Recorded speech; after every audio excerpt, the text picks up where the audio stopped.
Entonces, Dios nos ama y demuestra su amor con palabras, con pensamientos, con sentimientos y con acciones. Debemos hacer lo mismo, ¿verdad? Por nuestra familia y por nuestra iglesia, con palabras, pensamientos, sentimientos y acciones. Bien, vamos a ir a Primera de Pedro, capítulo 3, Primera de Pedro, capítulo 3, versículo 8.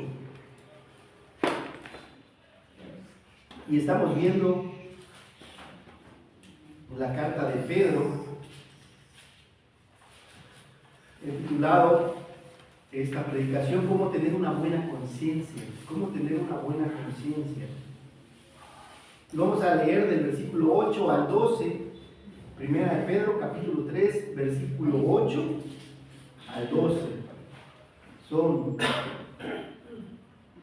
5 versículos. Leo el primer versículo, el 8, ustedes leen el 9 y nos unimos en el versículo 12. Primera de Pedro, capítulo 3, versículo 8 al 12. La palabra de Dios dice así: Finalmente, sed todos de un mismo sentir, compasivos, amándonos fraternalmente, misericordiosos, amigables. No devolviendo mal por mal, ni maldición por maldición, sino bendiciendo, sabiendo que fuiste llamado para heredar la bendición. Porque el que quiere amar la vida y ver días buenos, refrene su lengua del mal y sus labios no hablen engaño. Apártase del mal y haga el bien, busque la paz y sígala. Porque los ojos del Señor están sobre los justos y sus oídos atentos a sus oraciones. Pero el rostro del Señor está contra aquellos que hacen el mal. ¿Quiénes aquellos que os hacer daño si vosotros seguís el bien? Muy bien. Entonces he titulado esta predicación "Cómo tener una buena conciencia". ¿Cómo tener una buena conciencia? Durante mucho tiempo se ha tenido la conciencia y se le ha dado una ilustración. Y te ponen aquí un angelito, aquí a tu lado, un angelito que te está diciendo, que es como un tú, pero con alitas, y te dice: sí, ¿sabes qué? Haz esto, haz aquello. Pero tienes aquí un diablito que te dice: no lo hagas, o te dice: miente, roba, mata, codicia, adulteria. Y aquí alguien te está diciendo: hey, no, mira que vas a desagradar a Dios, mira que vas a lastimar a tu pareja, mira que los hermanos pueden sentirse. Y entonces es como una voz dentro de ti, ¿verdad? Que te dice lo que es bueno y lo que es malo. Y bueno, y hay quienes han hecho caso a su conciencia y la han seguido, y hay quienes no han hecho caso a esa vocecita que te dice cuándo y cómo debes actuar. Y ha pasado en la iglesia. Por eso cuando empieza el versículo dice finalmente, el versículo 8 que dice finalmente, está diciendo: ¿sabes qué? Sujétate a las instituciones, al gobierno, a la iglesia, en el trabajo, sujétate a tu marido. Y dice finalmente, llega a la iglesia y dice: quiero que permanezcan unidos. Quiero que si dos personas se casan, el matrimonio permanezca unido. Lo que Dios junte, el hombre no lo separe. Pero a veces hay quienes no escuchan esos mandamientos o esas enseñanzas. Y ha pasado aún dentro de la iglesia, ¿verdad? Hay creyentes que se han divorciado. ¿Conocen ustedes cristianos que se han divorciado? Bueno, porque no hemos hecho caso a nuestra conciencia en ese sentido, a permanecer unidos. En la iglesia también han habido divisiones por cuestiones muy superficiales, ¿verdad? Que porque por la pintura, que por el que pongo del lado izquierdo el piano, del lado derecho, y entonces de que si voy a dar desayuno o no voy a dar desayuno, por cuestiones muy triviales.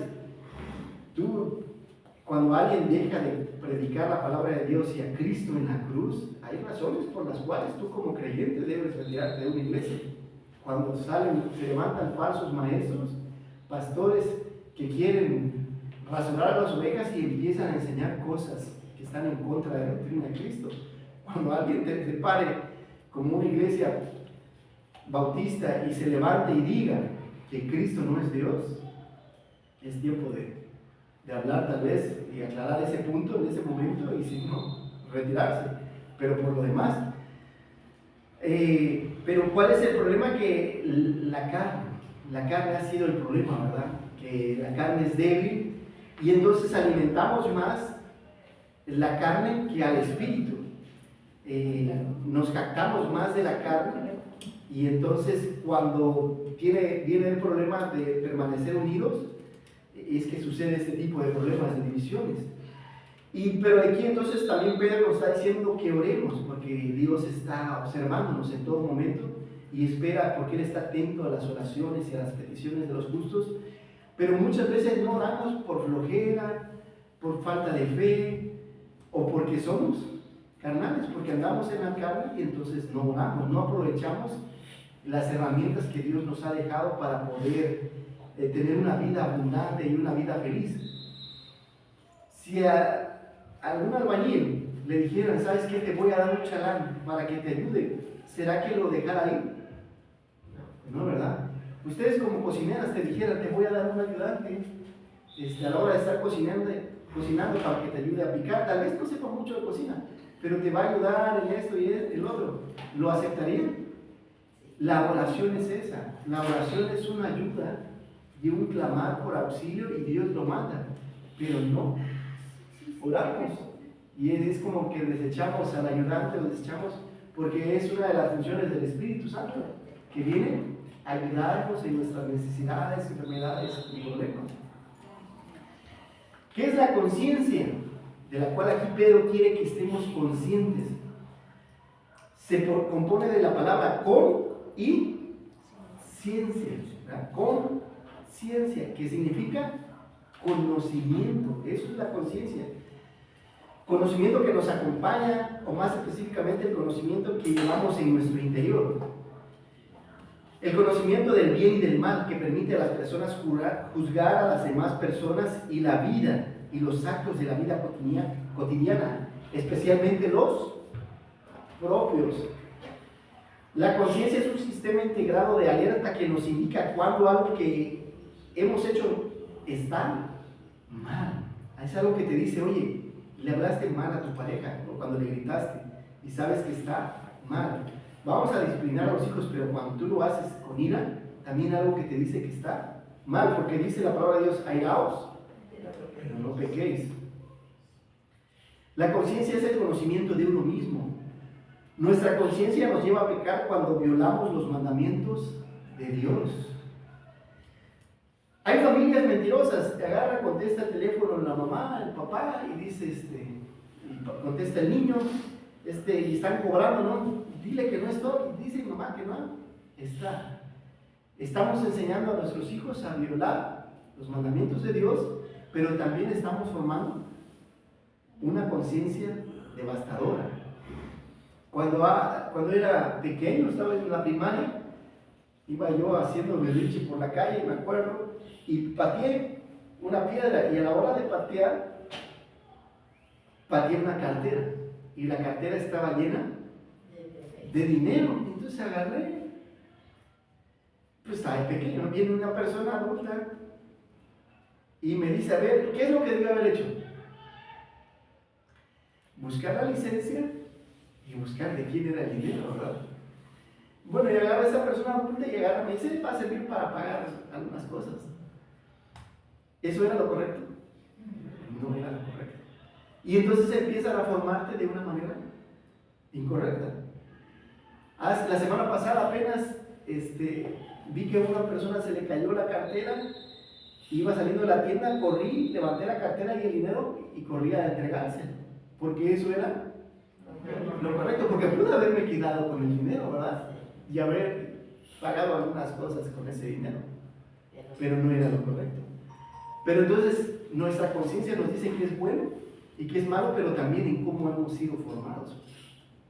Y creo que la mayoría de nosotros, nuestros padres nos han formado de una manera, lo que es bueno, lo que es malo, ¿verdad? Porque robar está mal. Aunque también he visto algunos casos, la casa allá en Chiapas queda cerca de la Propi. Una ocasión un primo tuvo algunos detalles y estábamos pendientes ahí en la Propi. Y supimos que llevaban unos muchachos que acababan de asaltar el Oxxo. Ah, bueno, y entraron.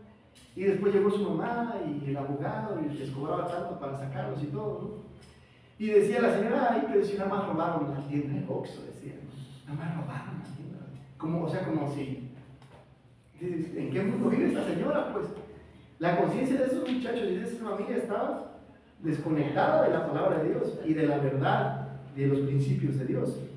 Porque van a ver, si tú violas los principios de Dios, van a haber consecuencias. A toda causa hay un efecto, ¿verdad? Hay una consecuencia. Entonces, igual debemos vigilar lo que hay en nuestras mentes y lo que hemos aprendido y juzgarlo conforme a la palabra de Dios. La Biblia me informa y me forma sobre lo que es bueno y sobre lo que es malo. Es el único libro capaz y que ha permanecido por tantos años que nos puede preparar y preparar nuestra conciencia. La palabra de Dios es la única regla de fe y práctica para los cristianos, pero también para los que no son cristianos, porque Dios va a juzgar a este mundo por su palabra. El que cree en Cristo será salvo y el que no será lanzado al lago de fuego. Algunas personas, su conciencia o forma de razonar los engaña al decir, Dios es bueno, pero creo que no va a juzgar a las personas por sus pecados y no creo que sea tan malo que los envíe al infierno. Es lo que la gente piensa, pero no es lo que la gente piensa, es lo que Dios ha dado y ha escrito en su palabra, y por eso lo escribió, para que quede evidencia. Y ni como digas que yo nunca supe. La Biblia es el libro más vendido a nivel mundial y hay de sus de diferentes versiones en cualquier parte del mundo, Nuevo Testamento, folletos, y nadie podrá decirle a Dios, no supe. La conciencia no debe ser nuestra autoridad final. La palabra de Dios sí lo es, porque es confiable, veraz y suficiente para guiar nuestras vidas en todas sus áreas. En el matrimonio, en la crianza de los hijos, en el trabajo, en la iglesia, en este mundo. Nuestra conciencia debe estar atada y obligada exclusivamente por lo que la Biblia aprueba o desaprueba. Así es como formamos una conciencia basada en la palabra de Dios. Hay hombres que dicen no creer en Dios para que su conciencia no los acuse y callan la voz interna de su conciencia que les gritan que están mal y están haciendo las cosas mal. El pecado cauteriza nuestra conciencia. 1 Timoteo capítulo 4 dice, el Espíritu dice claramente que en los últimos tiempos algunos se apartarán de la fe, prestando atención a espíritus engañadores y a doctrinas de demonios, mediante la hipocresía de mentirosos que tienen cauterizada la conciencia. Muchos se han de apartar de la fe porque irán tras esas malas enseñanzas y tendrán su conciencia cauterizada o cegada. Por eso Pablo le dice a Timoteo, en 1 Timoteo 1:19, mantén la fe y una buena conciencia, desechando la cual naufragaron en cuanto a la fe algunos. Algunos van a naufragar porque no cuidaron de su fe y de tener una buena conciencia. Y entonces, ¿cómo tengo una buena conciencia? Si estoy en este mundo, en este océano lleno de tribulaciones, ¿cómo puedo mantener firme mi fe? ¿Y cómo puedo mantener una buena conciencia? Es lo que vamos a ver los siguientes 3 puntos que Pedro nos regala aquí, del capítulo 3, del versículo 8 al 12. Porque Dios está observándote, debes tener una limpia conciencia. Porque Dios está observándote, debes tener una limpia conciencia. ¿Cómo? Unidos, es lo que dice el versículo 8. Finalmente, ser todos de un mismo sentir. ¿De qué está hablando Pedro aquí? De un mismo sentir, que sintamos lo mismo, que pensemos lo mismo, que jalemos parejos. Sé que hay diversidad, a algunos les gustan diferentes equipos de fútbol, diferentes partidos políticos, unos están a favor, otros están en contra del nuevo gobierno, tienen diferentes gustos en la comida, en los refrescos, ¿verdad? A algunos les gusta la coca, a otros no les gusta la coca, a unos les gusta la asada y así diferentes formas de pensar. Pero en cuanto a la forma de vivir, a la palabra de Dios, debemos tener un mismo sentir. Así como Cristo era de un mismo sentir por la iglesia. compasivos, viendo qué necesidades tienen los hermanos y qué necesidades hay en este mundo para poder hablarles de Cristo. Amándonos fraternal. Dice, cuando dice fraternalmente es como hermanos. ¿Cómo amas tú a tu hermanito o a tu hermanita? ¿No? Como en familia, a eso se refiere fraternalmente. Como padres, cuando no había más que comer, le dejábamos a nuestros hijos la comida y te quedaba así comer, ¿verdad? O la ropa, había veces había que comprar, a veces tú tenías algunas necesidades, pero ibas por los libros de la escuela, ibas por la colegiatura y te sacrificabas del amor ágape. De este amor está hablando, del amor ágape, que es sacrificial, que me sacrifico por los demás, que le sirvo a los demás, que estimo, que aprecio, que respeto a los demás, estimando a los demás como superiores a mí mismos, misericordioso, no solamente con los de la fe, sino con los que no creen, porque Dios ha tenido misericordia de nosotros al tocar nuestros corazones para poder venir a Cristo, y ahora nosotros debemos tener esa misericordia por los que no conocen a Cristo. Amigables, tus mejores amigos deberían estar aquí, no deberían estar en el mundo, no deberían ser tus parientes, deberían ser los hermanos de la iglesia. Y dice, no devolviendo mal por mal, ni maldición por maldición. Bueno, déjame, ya me hizo una cosa, me las va a pagar, y estoy esperando y me la voy a cobrar. No es así. Hay quienes tienen esa mentalidad todavía, que me las voy a cobrar en el trabajo, me la voy a cobrar en la iglesia, me la voy a cobrar en la familia.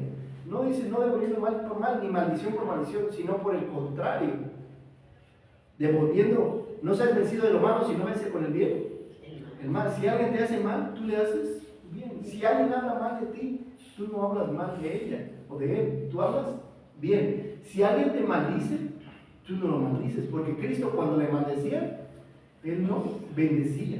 Señor, bendícelo. Señor, perdónalos porque no saben lo que hacen. Pudiera haberlo hecho, pero no lo hacía. Por eso hay algunas denominaciones que andan diciendo, maldícelo en el nombre de Jesús. No conocen su Biblia cuando dicen esas cosas, porque desconocen esto, no devolviendo maldición, dice, por maldición, sino bendición, porque fuimos llamados para que heredemos bendición. Porque el hecho de estar en la iglesia es como una antesala para poder ir al cielo. Así debería ser la iglesia, como la antesala antes de ir al cielo. Y entonces debería haber ese amor que se va a ver allá en los cielos, donde llevamos los unos las cargas de nosotros, oramos los unos por los otros, nos perdonamos los unos por los otros.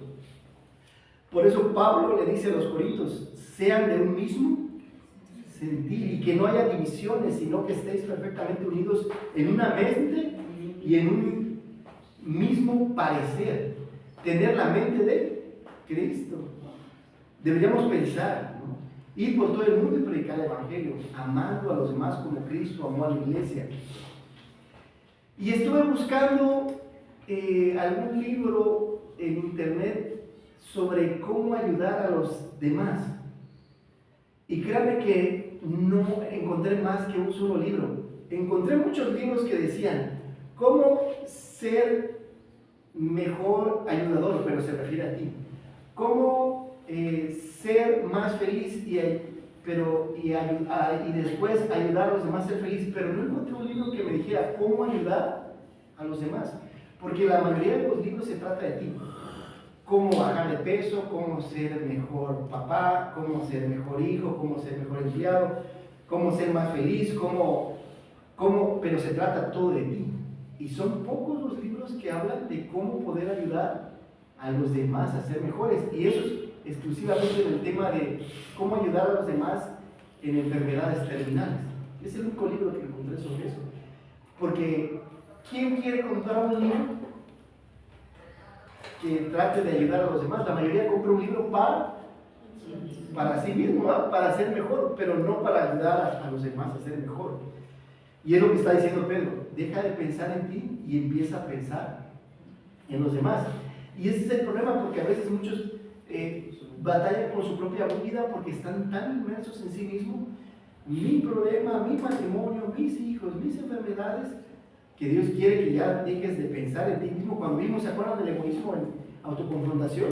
Dice que tienes que empezar a pensar en los demás y en lugar de preocuparte por ti mismo, empieza a ocuparte por los demás. Y qué mejor cosa que el Evangelio. Y pudieras decir, me cuesta ponerme la camiseta y permanecer unido. Filipenses 2:2 dice, completar mi gozo sintiendo un mismo sentir, teniendo el mismo amor, unánimes, sintiendo una misma cosa. Y entonces tienes que ser de un mismo sentir, tener la misma mente de Cristo, y eso está en la palabra de Dios. ¿Qué es lo que piensa Cristo? ¿Qué es lo que piensa Cristo de nuestra iglesia? ¿Aceptaría nuestra forma de pensar, sentir y hablar? Eso es lo que deberíamos de pensar. Entonces debemos tratar a nuestros hermanos como verdadera familia, como verdaderos hermanos, padres, hijos espirituales. ¿Qué otra forma podemos poner en práctica este amor ágape entre los hermanos? Hablándonos por teléfonos cuando alguien no llegue. Hermano, porque no ha venido, le extrañamos. Visitando a los hermanos y personas que no conozcamos y compartamos el Evangelio de Cristo. Orando por ellas, velando y apoyándolos en sus necesidades. La primera verdad nos lleva a la segunda, porque Dios te está observando. Debes tener una limpia conciencia. ¿Cómo? Apartándote del mal. ¿Cómo apartándote del mal? Porque el que quiera amar la vida, y aquí dice, primera Pedro dice, si tú quieres amar la vida, ¿te gusta la vida? ¿Te gusta vivir? Puede ser que con los achaques ya no es tanto, ¿verdad? Pero dice, si tú debería haberse sentir de que debíamos amar la vida, Señor, gracias por un día más de vida, y ver en Dios. Hoy me tocó comer frijolitos, bueno, gracias a Dios, carne asada, gracias a Dios, y dar gracias a Dios por lo bueno y por lo malo. Pero si tú quieres amar la vida, si tú quieres disfrutar la vida, que debería ser parte, a pesar del trabajo, a pesar de las enfermedades, a pesar de los problemas que tenemos en casa, en el trabajo, en la iglesia, debemos buscar pasión por la vida, disfrutar verdaderamente la vida. Y ver días buenos, ¿qué es lo primero que tienen que hacer? Según el versículo 9, debemos refrenar nuestra lengua del mal. Y allá Santiago dice en el capítulo 3, ¿se acuerdan? Dice que la lengua es chiquitita, dice, pero gobierna todo. Y por la lengua a veces lastimamos a quienes más amamos, a la pareja, a los hijos. Por la lengua a veces dos países se han peleado, se han ido a la guerra por lo que uno le ha dicho al otro, ¿no? Ahorita Donald Trump, que anda amenazando de guerra a todo el mundo, y gracias a Dios por Claudia, y hay que seguir orando por la presidenta, lo ha tomado con mucha madurez. Y hay otros que se han pensado a decirse cosas, y dices tú, cosas de niños. A ese nivel de presidencia, que estén como niños diciéndose cosas, dices tú, bájenlos a los dos. Hay que orar por los dos. Pero la presidenta ha mantenido, ella respeto su soberanía, puede decir, pensar lo que quiera, vamos a hacer lo que nos toca, y la señora, dices tú, gracias a Dios por la presidenta. Así deberíamos ser, pero a veces, ¿qué pasa en el matrimonio? Que empieza uno a decir una cosa y el otro le empieza a echar más leña, y hasta que terminan gritándose, ¿verdad? Los hijos no pasa así a veces también, que empiezan a discutir y en lugar de uno, la blanda respuesta, quita la ira. En lugar de que uno debería mesurarse, que debería ser el más inteligente, empiezan los dos y salen lastimados. Y dice que es tan pequeño que dice que un cerillito en un bosque puede causar todo un gran incendio. Así es nuestra lengua. Muchos de los problemas que tenemos hoy en vida han sido por causa de... En el trabajo también. Pudiera ser que por haber dicho algo te corrieron o te dieron las gracias por lo que dijiste. Y dice, y sus labios no hablen engaño, no mientas, simplemente porque después no te van a creer, y después las consecuencias de la mentira es que no estás en paz, porque como has mentido por todos lados, entonces ya no sabes ni qué es verdad y no hay paz en ti. Dice, apártate del mal y haz el bien, busca la paz y síguela, porque la mentira lo que te hace es robarte la paz. Por eso Pablo dice en Romanos capítulo 6, ¿qué pues diremos? ¿Perseveraremos en el pecado, haciendo lo malo, para que la gracia de Dios abunde? De ninguna manera, porque los que hemos muerto al pecado, los que hemos sido bautizados en su muerte, como que los muertos al pecado, ¿cómo viviremos aún en él? ¿O no sabéis que todos los que hemos sido bautizados en Cristo Jesús hemos sido bautizados en su muerte? Porque somos sepultados juntamente con él para muerte por el bautismo, a fin de que, como Cristo resucitó de entre los muertos por la gloria del Padre, así también nosotros andemos en vida nueva. ¿Y a qué se refiere esto? Me gustó mucho, estaba leyendo el libro de Watchman Nee, del hombre espiritual, si lo puedes leer, y hace énfasis en el hombre carnal. Y dice, ¿por qué muchos cristianos el día de hoy siguen batallando con la carne? Con palabras, pensamientos, sentimientos y acciones y actitudes que no son de un cristiano. Porque siguen viviendo en la carne. Sí, creyeron en Cristo, pero dicen, realmente no han crucificado la carne. Cristo fue crucificado. Y dice que nosotros fuimos crucificados juntamente con Él, con nuestros deseos y pasiones. Pero la cosa está que cuando Cristo fue crucificado, mis pasiones y mis deseos todavía los ando aquí cargando. Entonces, no, espérate. Todavía traes las pasiones y los deseos. Los defectos de carácter, los pecados que dominan tu vida, todavía las traes cargando. Y dice que tus pasiones y deseos fueron clavados. Y cuando Cristo murió, fue sepultado ahí también. Y cuando resucitaste sin tus pecados, sin la ira, sin los celos, sin la lujuria, sin los vicios que pudiese tener en tu vida, ya quedaron ahí, pues, crucificados y sepultados. Y para andar en vida.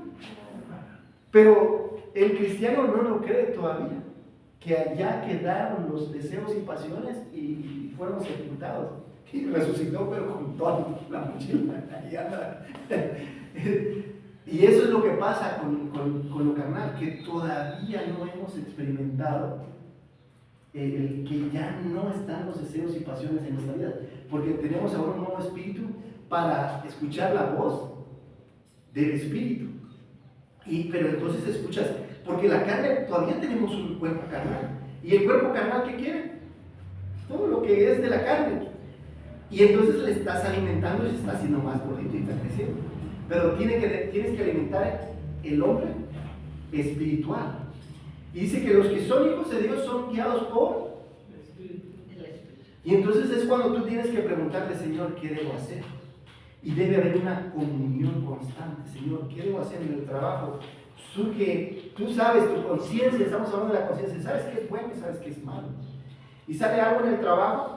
Y si tu carne te va a jalar para este lado, te va a enganchar, pero preguntarle al Espíritu, ayúdame para tomar una sabia decisión, cómo debo actuar. Cuando tu pareja te puede hablar fuerte o de una manera no debida y te quiere jalar la carne, pero ¿qué es lo que el Espíritu, cuando tú tienes esa comunión, tienes que empezar a aprender a tener esa comunión con el Espíritu? Espíritu, ¿qué debo hacer? Y Él va a controlar tu vida, pero cuando tú permitas que Él lo haga, porque Él nunca vino y te obligó a creer y te trajo a la fuerza. Él siempre toma en cuenta parte de lo que tú crees y de tu voluntad. Me cuesta dejar de platicar lo malo. Piensa en lo que dijo David en el Salmo 139. Oh Jehová, tú me has examinado y conocido, tú conoces mi sentarme y levantarme.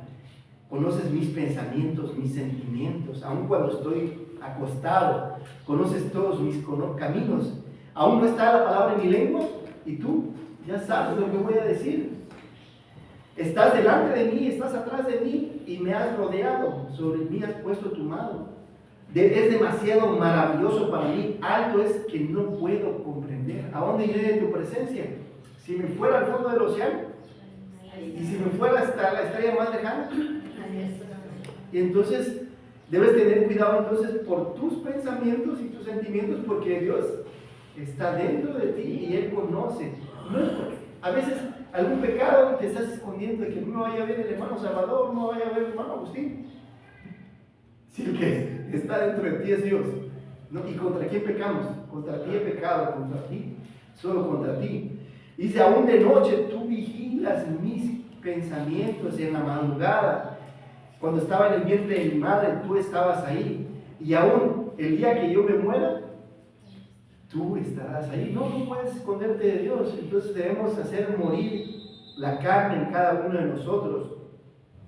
Por eso debemos valorar el estar unidos en Cristo, en su crucifixión, en su muerte y en su resurrección para andar en vida nueva. Pablo decía, lo que vivo en la carne, no lo vivo yo, sino la vive Cristo.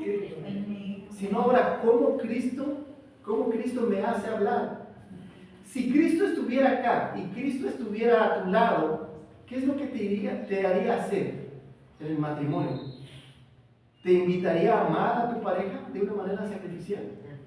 ¿Te invitaría a compartir el Evangelio?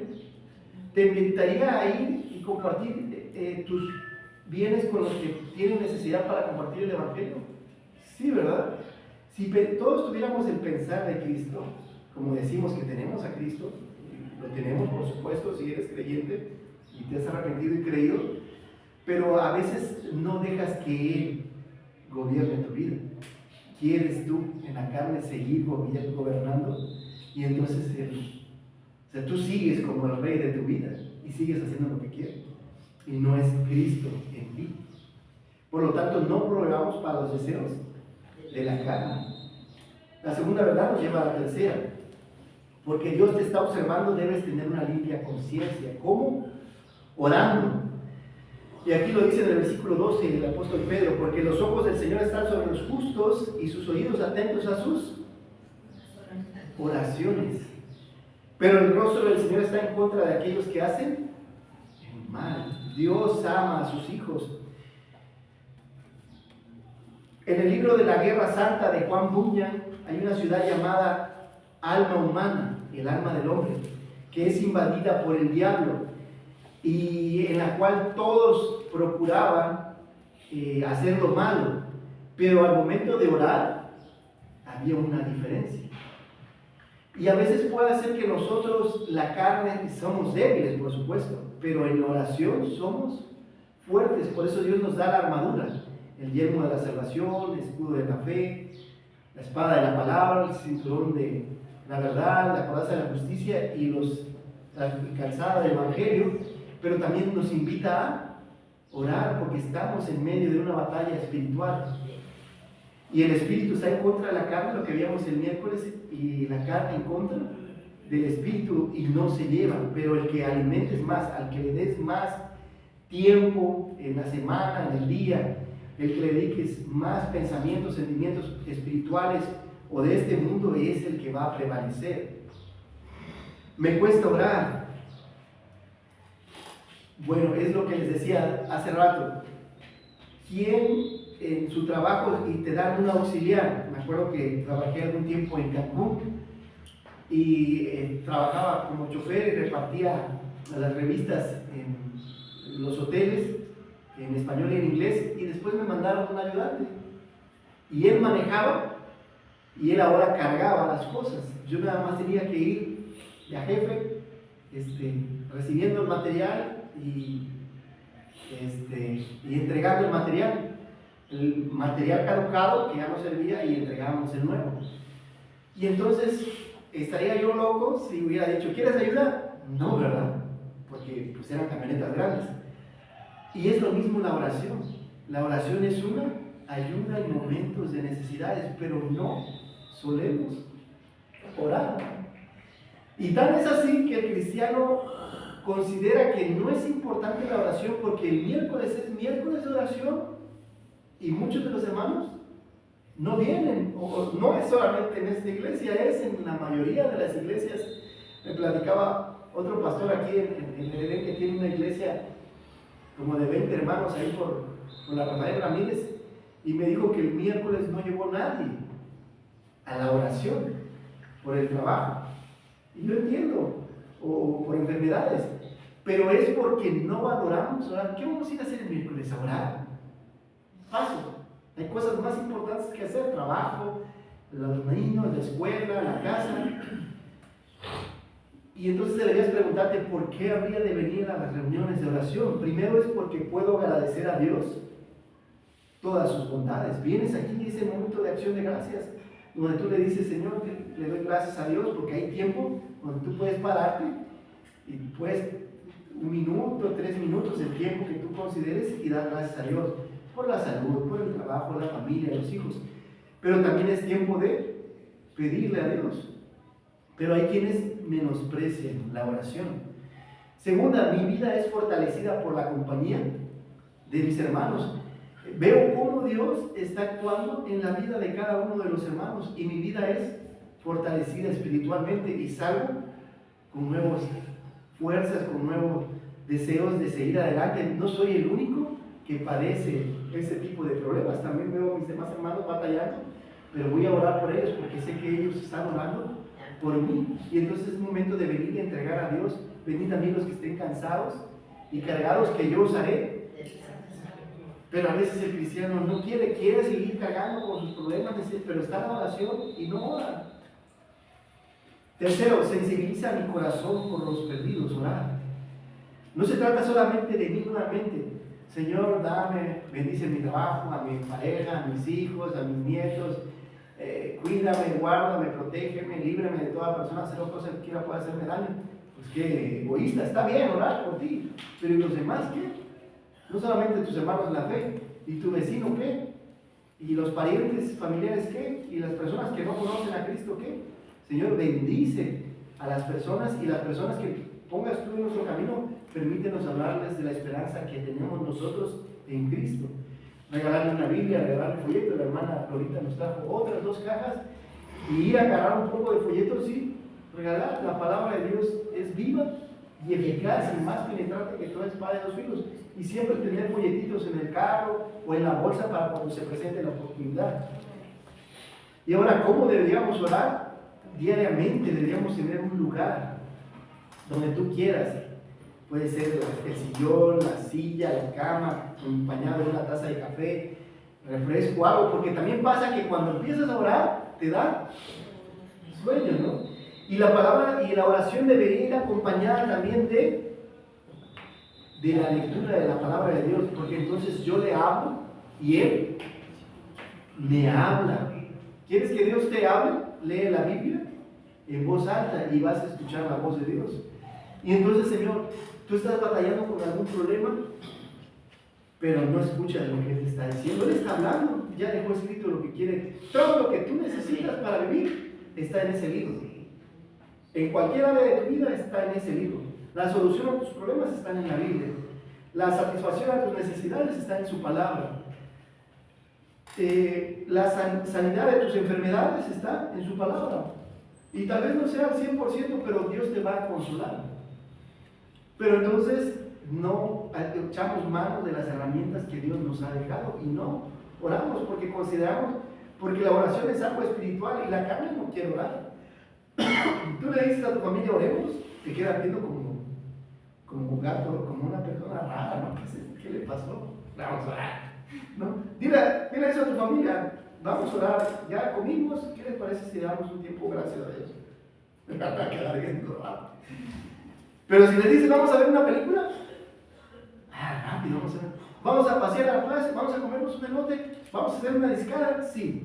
Pero no les digas orar porque te quedan viendo como bicho raro, porque es algo espiritual. A la carne no le gusta orar, porque es entonces depender de Dios. Experimenta eso. Vamos a ir por unas hamburguesas y todos se prestan, y uno va por la coca y otro va por los platos, y todos se pero no digas orar, porque te toman a mal. Y a la hora de hacerlo, deleítate en su presencia, dándole gracias y dale gloria a Dios, ¿verdad? No solamente se trata de pedir, la oración no más es para pedir, es para poder decir, Señor, te agradezco, te bendigo por lo bueno y maravilloso que eres. Bendito seas hoy y siempre, y te adoro y te alabo. ¿Estamos obligados a orar? ¿El creyente está obligado a orar? Sí, estamos obligados a orar. ¿Y por qué no oramos? Sería la pregunta. ¿Por qué no oramos? Porque no queremos. Porque somos carnales, dice Pablo.